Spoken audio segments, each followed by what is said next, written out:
Hi everybody, welcome back to my channel, Kenyan Violinist. My name is Patricia Nzomo. Thank you so much for stopping by. I am doing a series on the Suzuki books, and this is Suzuki book 3. I had actually started on Suzuki book 1 and 2, but that was way before I opened up my YouTube channel.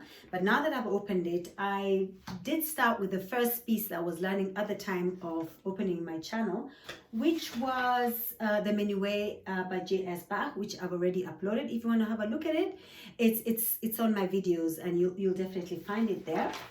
So today I am going to talk about, I'm practicing, I've gone backwards, and I want to do the Gavotte because I didn't really get time to practice it. It's taken me some time to practice this piece. So I want to do a little bit of an analysis, and then hopefully if I have time, just play it for you, do a mini practice concert for you, just like what I did for the Menuet in by J.S. Bach. But for right now, I just want to talk to you quickly about this piece. One of the things that I've learned to do is to analyze pieces, and that's the one thing that I've been on this journey for a long time. What I used to do before I would get a piece and start playing, not understand what it's all about, when was it written, who wrote it, what did the composer intend, and those are things that I'm finding myself wanting to learn so that I can be able to perform the piece better, and also so that I can understand the piece better. So when I look at this piece at a glance, it's not very clear for you, so maybe I'll just put this here for a moment. I have a workbook. I do have the original of this book, but I do have, it's just my workbook, so that I'm able to write on it and do all sorts of things in it. So I've got all these markings on it. You know, musicians, I guess it's only me who can understand what is written on it, but yeah. So it's just it's a workbook, and it helps. It really helps when you get a workbook. Then you can do your stuff and help you to understand the piece better.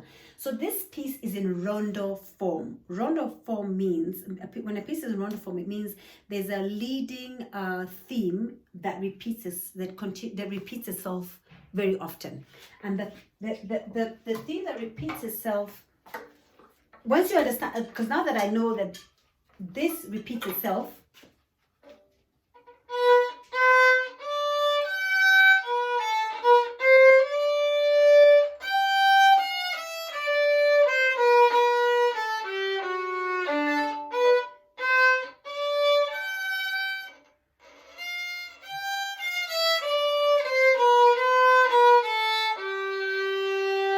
I missed something out of there, but don't mind. What I was saying is, once something repeats itself, then it keeps on coming back. So it makes it easier that even when the piece veers off to another direction, it will come back home to the home theme that you're already very familiar with. So that's one of the things I've found out just by looking at this piece. And then it has lots of slurs. So I'm learning how to connect the slurs. It's got lots of the dynamics are also there. I'm also trying to take a lot of consideration that the piece begins in mezzo forte, and then there's also pianissimo, and I'm trying to learn to do the dynamics. For example, I'll just play the first phrasing, and then answer with the second, and then let's see if I'm going to try and play, because the first phrasing must be in mezzo forte, which is moderately loud, and the second piece needs to be in piano, which means it's softly. Okay, so let me try. And then the other thing, by the way, halfway through the piece, not even halfway through, the first two lines, halfway through the second line, there is the option to play in third position. So that means I'm going to have to shift. So when I first started learning this piece, I played it in first position, but the last few days I've been learning how to shift, and that's the other thing that I'm learning, which is really very challenging, but I'm really, really enjoying it. So I'm going to try and shift. I hope I can do that today. Shift to the third position and play the piece from there. And then there are all these accents that we're supposed to follow, and staccato. Is it staccato? I'm not sure. I think it is.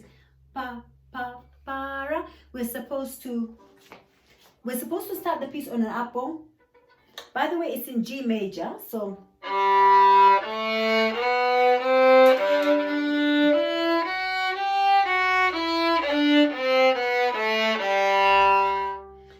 if I'm to start on an up bow, 1, 2.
I forgot. I think I forgot to play it in pianissimo. Yeah, so those are the things that I'm going to be working on. So before I, that's what I'll do before I play for you, play to the end. And so those are things that I'm considering at the moment, putting in the dynamics, remembering to shift. I forgot to shift at the second time the option to shift to third position came. I forgot to do that. So I'll have to do that when I'm playing it the next time. And what else do I need to remember about this piece? It's in G major, it's G major throughout, and then towards the end there's a rallentando.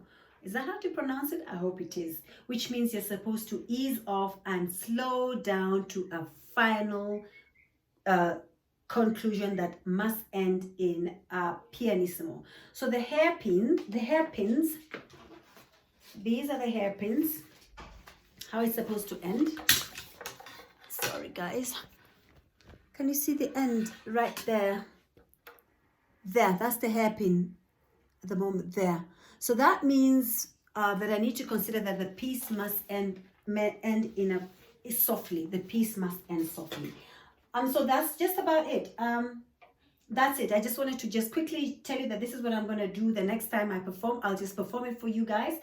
That's what I'm working on, and I'll see you guys in the next video when I'm actually going straight into the performance, and I'll play it with a metronome so that I can keep the beat going. I think that's it, guys. Thanks for watching. Please give this video a thumbs up, guys, and please say subscribe, share, like, and comment, and I'll see you guys in the next video. And as always, thank you so much for stopping by. See you next time. Bye.